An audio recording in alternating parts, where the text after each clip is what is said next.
Luasnya lautan di Indonesia memberikan nilai manfaat yang tinggi di sektor perikanan. Tingginya nilai sektor perikanan tidak hanya berasal dari hasil perikanan tangkap, tetapi juga dari budidaya perikanan. Pada tahun 2021, produksi perikanan tangkap mencapai 7.224.519, sedangkan budidaya perikanan mencapai 14.648.360. Tingginya hasil sektor perikanan tersebut dinilai dapat meningkatkan pendapatan masyarakat, diantaranya adalah melalui bidang pengolahan hasil perikanan. Industri pengolahan hasil perikanan memiliki resiko tinggi karena sifat ikan yang mudah rusak. Untuk dapat bersaing, industri pengolahan hasil perikanan harus menerapkan standar kualitas produk. Standar kualitas produk dapat dinilai dari penerapan regulasi yang diperlukan pada industri pengolahan hasil perikanan, yaitu meliputi sertifikasi halal dan sistem penjaminan mutu, antara lain sertifikat kelayakan pengolahan atau SKP dan sertifikat pangan olahan atau MD.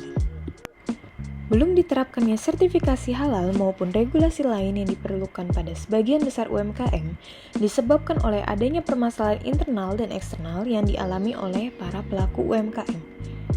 Permasalahan internal yang dialami berupa kurangnya kualitas SDM, serta kesadaran pelaku UMKM akan pentingnya penerapan regulasi terkait, teknologi pembuatan produk yang digunakan masih sederhana, serta kemasan produk yang kurang menarik. Adapun permasalahan eksternal yang dialami adalah berupa keterbatasan anggaran kegiatan kementerian dan dinas terkait dalam rangka pembinaan UMKM, kurangnya sosialisasi akan pentingnya penerapan regulasi kepada UMKM, serta prosedur sertifikasi yang dinilai masih terlalu sulit untuk para pelaku UMKM. Untuk memotivasi UMKM dalam melakukan penerapan sertifikasi halal dan regulasi terkait, maka perlu dilakukan penelitian tentang analisa SWOT yang nantinya hasil penelitian ini diharapkan dapat menjadi strategi pengembangan UMKM pengolahan hasil perikanan.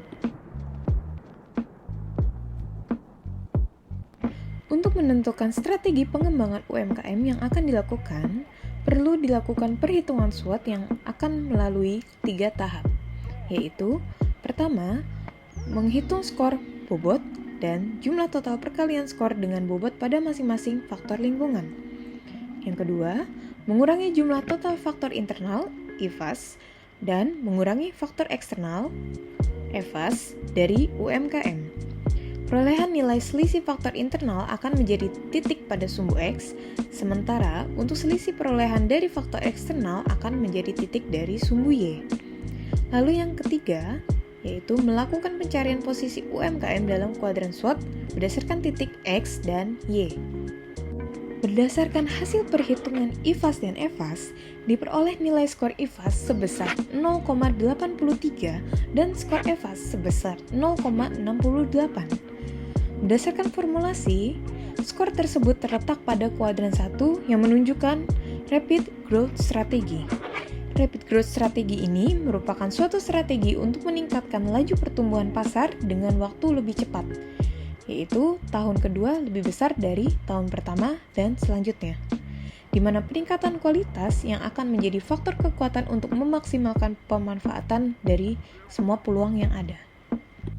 Lalu, prioritas strategi apa yang bisa dilakukan oleh para pelaku UMKM? Para pelaku UMKM dapat memanfaatkan program dukungan pemerintah, memanfaatkan kemajuan teknologi terkini, dan terus melakukan inovasi produk agar dapat menarik konsumen. Berikut merupakan beberapa contoh dari program dukungan pemerintah yang dapat diikuti oleh para pelaku UMKM.